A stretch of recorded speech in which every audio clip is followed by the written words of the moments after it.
साथियों नमस्कार। साथियों, भारत के लिए एक अच्छी खबर आई है कि वेस्ट एशिया में एक कंट्री है ओमान। ओमान ने अपने यहाँ पर एक दुकुम पोर्ट है, उसमें भारत को एक जोन अलॉट कर दिया है। यानी कि भारत अपनी प्रेजेंस दुकुम पोर्ट पर बना सकता है, वहाँ पर अपने शिप्स वगैरह में फ्यूलिंग वगैरह करा सकता है, ठहर सकता है और वहाँ से सामान को आगे भी सप्लाई कर सकता है। एक स्ट्रेटेजिक लोकेशन पर भारत को अपनी एक पकड़ बनाने का मौका मिल गया है। ये लोकेशन है कहां पर? देखिए, ये न्यूज है कि रेड सी क्राइसिस के बीच भारत ने अपनी एक स्पेसिफिक जोन पाली है जो कि दुकुम पोर्ट में है। रेड सी दुकुम पोर्ट, ये लोकेशन क्या है इसके बारे में बात करते हैं। देखिए, ये जो लोकेशन है दुकुम वाली, ये यहां पर है। यहां पर भारत को अपना एक पोर्ट में जोन मिल गया है, एक बात। दूसरा, ओमान जो देश है इतनी स्पेसिफिक लोकेशन पर है कि इराक हो गया, ईरान हो गया, कुवैत हो गया, सऊदी हो गया, यूएई हो गया, जो कुछ भी ये देश दिख रहे हैं आपको, इनका कोई भी माल अगर शिप्स के जरिए कहीं पहुंचता है तो वो इसी पोर्शन से होता हुआ आता है। यानी कि ये लोकेशन वर्ल्ड के हिसाब से बहुत ही ज्यादा इंपॉर्टेंट है। इसे बोलते हैं पर्शियन गल्फ। ये जो है गल्फ का मतलब एक ऐसी वाटर बॉडी जो तीन तरफ लैंड से घिरी हो, ये है पर्शियन गल्फ और ये है गल्फ ऑफ ओमान, जो ये वाली आपको दिख रही है। तो गल्फ ऑफ ओमान और पर्शियन गल्फ दुनिया के लिहाज से बहुत ही इंपॉर्टेंट जगह है, क्योंकि चाइना ज्यादातर माल जो यहां सप्लाई करता है ऐसे करता है। ये वाले देश कोई भी माल सप्लाई करते हैं इसी रूट से करते हैं। कहीं अगर अफ्रीका में जाना होगा तो माल इधर से जाएगा। विशेष तौर पे ऑयल की जितनी भी सप्लाई है वो इसी रूट से होती है, पहला। दूसरा, ये रूट ईरान के लिए भी बहुत स्पेसिफिक है, क्योंकि जिसका भी दबदबा इस क्षेत्र में रहेगा वो ईरान को काउंटर कर सकता है। अगर ईरान का रहेगा तो वो दूसरे को काउंटर कर सकता है। ओमान एक ऐसा देश है जो न सिर्फ इतने पोर्शन में है, बल्कि जो यूएई का मैप आपको दिख रहा है, ये यूएई का जो मैप है, इसमें ऊपर ये मुंडी दिख रही है छोटी सी, ये भी ओमान है। ओमान ये भी है और ये भी है। तो ओमान का यहाँ रहने का मतलब है कि यहाँ से ठीक 50-60 किलोमीटर दूर ईरान आ जाता है, और ईरान और ओमान में बाई द वे कोई लड़ाई हो गई या कुछ भी हो गया तो दोनों अच्छे खासे कॉन्फ्लिक्टिंग जोन को भी क्रिएट कर सकते हैं। और अगर जोन क्रिएट हो गया तो ये सी रूट ही ब्लॉक हो जाएगा। आप समझ गए ना? तो ईरान के लिए बहुत इंपॉर्टेंट जगह है ये। भारत को यहां पोजीशन मिल गई है। भारत ने चाबार पोर्ट में अपना इन्वेस्टमेंट कर ही रहा है। चाबार पोर्ट में भारत ने इन्वेस्टमेंट किया हुआ है और बहुत जल्द चालू भी होने वाला है चाबार पोर्ट। तो यहां पर भी भारत की प्रेजेंस है। दुकुम में भारत ने प्रेजेंस बनाई ली है। पाकिस्तान में चाइना जो है एक पोर्ट बनाने की कोशिश कर रहा है, एक सी रूट बनाने की कोशिश कर रहा है जो सीपेक से जुड़ेगा, और ये सी रूट स्टार्ट होगा ग्वादर पोर्ट से। लेकिन पाकिस्तान का सी पैक बन ही नहीं पाएगा। बलूचिस्तानी वाले धीरे धीरे वहां पर कुछ ना कुछ डिस्टर्बेंस करते रहते हैं और चाइना को इस चीज में सक्सेसफुल नहीं होने देंगे। तो चाइना जिस जगह से अपनी प्रेजेंस बनाना चाह रहा है, भारत ने ऑलरेडी वहां पर 2 पोजीशंस एक्वायर कर ली है, मैं ये कहना चाह रहा हूं। दूसरा, इन जगहों पर चाहे यूएई हो, चाहे सऊदी हो, चाहे कुवैत हो, इराक हो, इन सब जगहों पर, इन सभी के पोर्ट्स में जो कि पर्शियन गल्फ में पड़ते हैं इस तरफ, इन सभी जगहों पर यूएसए का प्रेजेंस है। और यूएसए धीरे धीरे अपनी पकड़ वेस्ट एशिया से खो रहा है। तो भारत चाहता है कि वेस्ट एशिया में अपनी प्रेजेंस बनाता जाए, यूएसए को काउंटर करने के लिए नहीं, एटलीस्ट वहां पर पावर को बैलेंस करने के लिए। भारत हर सी में, सागर में, ओशियन में चाहता है कि 2-3 बड़ी पावर्स रहें, जिससे कि वहां शांति बनी रहे। वो एक दादा अगर वहां पहुंच गया तो बाकियों को नहीं जीने देगा, ये चीज है। इसीलिए न तो चाइना को हावी होने देगा भारत, न ईरान को हावी होने देगा, न यूएसए को हावी होने देगा।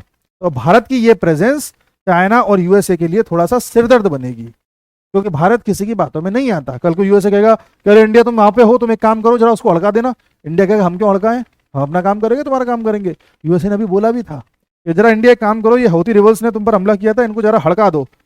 हमने कहा कि भाई हम अपने आप देख लेंगे, तुम टेंशन मत लो। तो फिर हमारे एस जयशंकर साहब ईरान गए थे और ईरान वालों से कहा कि भाई देखो, तुम्हारे हूती रिबल्स, यहाँ पर यमन में कुछ विद्रोही लोग रहते हैं, हूती रिबल्स उनका नाम है। ये लोग क्या करते हैं, अपनी मांगे मनवाने के लिए जो सुन्नी कम्युनिटी है उससे लड़ते रहते हैं, यानी कि सऊदी अरेबिया वालों से, प्लस आए दिन यहाँ पर यूएसए के जो पानी के जहाज घूमते रहते हैं उन पर हमला करते रहते हैं। इन्होंने गलती से इंडिया के पानी के जहाज़ों पर भी हमला कर दिया था जो इस जगह पर प्रेजेंस थे। तो इंडिया ने कहा कि भाई देखो, हमारे जहाज़ों पर हमला करने की जरूरत नहीं है, वरना तुम्हें देख लेंगे। ईरान को हमने समझा दिया, ईरान ने इनको कह दिया कि भाई ऐसा मत करना, क्योंकि शिया लोग हैं, ईरान सपोर्ट करता है इनको। बट ईरान एक चीज से और परेशान है, वो है बलूचिस्तान में रहने वाले कुछ लोग जिनको नाम दिया गया है जैश ए अदल। ये ग्रुप है जिसे पाकिस्तान की मिलिट्री सपोर्ट करती है, और वो ग्रुप चाहता है कि ईरान में डिस्टर्बेंस पैदा होता रहे और ईरान का जो ये वाला पोर्शन है सिस्तान बलूचिस्तान वाला, ये टूट करके एक नया राष्ट्र बन जाए। इसलिए ईरान भी परेशान था। ईरान इस चक्कर में पाकिस्तान पर हमला कर चुका है, मिसाइल बरसा चुका है, पाकिस्तान ने काउंटर कर दिया था उसका, फिर दोनों में सुलह हो गई। फिर बलूचिस्तान के लोगों ने अपना एक ऑपरेशन चालू कर दिया। बलूचिस्तान लिबरेशन आर्मी है जो ये चाहती है कि बलूचिस्तान को एक स्वतंत्र, एक अलग देश बना दिया जाए। उसने एक ऑपरेशन लॉन्च कर दिया है और उन्होंने कहा है कि हम जब तक हमको नया देश नहीं मिल जाएगा हम लड़ाई लड़ते रहेंगे। उसी ऑपरेशन के तहत अभी पाकिस्तान में जो इलेक्शन हुए हैं उससे 2 दिन पहले इन्होंने वहां पर बॉम्ब ब्लास्ट भी किया था, जिसमें कई लोग मारे गए थे। तो बलोच वाले लोग अपनी पूरी क्षमता के साथ आगे बढ़ रहे हैं। बात समझ में आ गई? अब अगला पॉइंट सुनिए।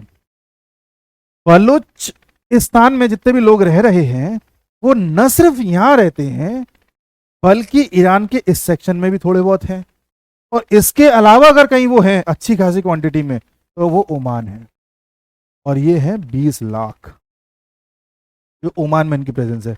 20 लाख बलूचिस्तानी लोग ओमान में रहते हैं। और उसी वक्त ओमान ने भारत से कहा कि भाई देखो ऐसा है कि पोर्ट में अपनी प्रेजेंस को आप बना लीजिए। यही ओमान के राष्ट्राध्यक्ष अभी दिसंबर में भारत आए थे और भारत से कुछ डील करके गए थे। अभी दिसंबर 2 महीने पहले की बात है कि भाई हमारे साथ कुछ डील करिए, हमने करी होगी कोई डील। उसके बाद जनवरी में भारत में आए थे यूएई के राष्ट्राध्यक्ष, और जब G20 की मीटिंग हुई थी उसके ठीक कुछ दिन बाद सऊदी अरेबिया के राष्ट्राध्यक्ष आए थे, मोहम्मद बिन सलमान। तो इन लोगों का लगातार भारत की तरफ आकर्षित होना और भारत आना जाना इनका लगा रहना, प्लस भारत का ईरान के साथ संबंध अच्छे होना, प्लस बीच बीच में बलूचिस्तानियों का कुछ ना कुछ गड़बड़ करते रहना, इस ओर संकेत कर रहा है।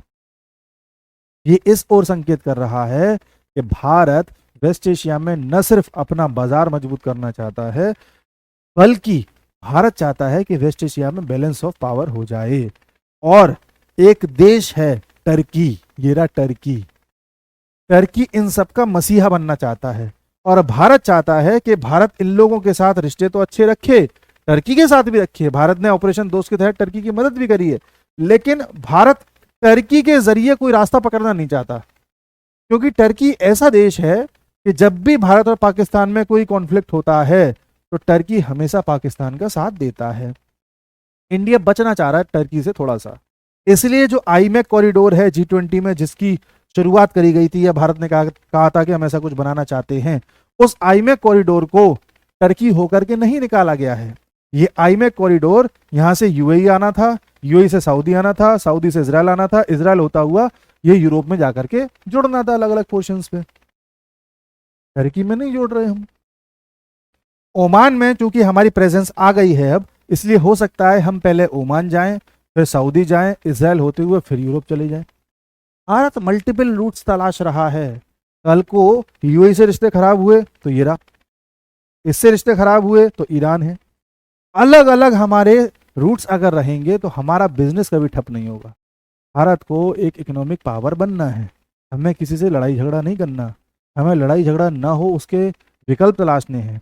उसी क्रम में भारत जो है अलग अलग जगहों पर अपनी प्रेजेंस बना रहा है। आने वाले समय में ओमान का बलूचिस्तान के साथ क्या रिलेशन है उस पर रिसर्च करेंगे और उस पर हम लोग बातचीत करेंगे। तब तक के लिए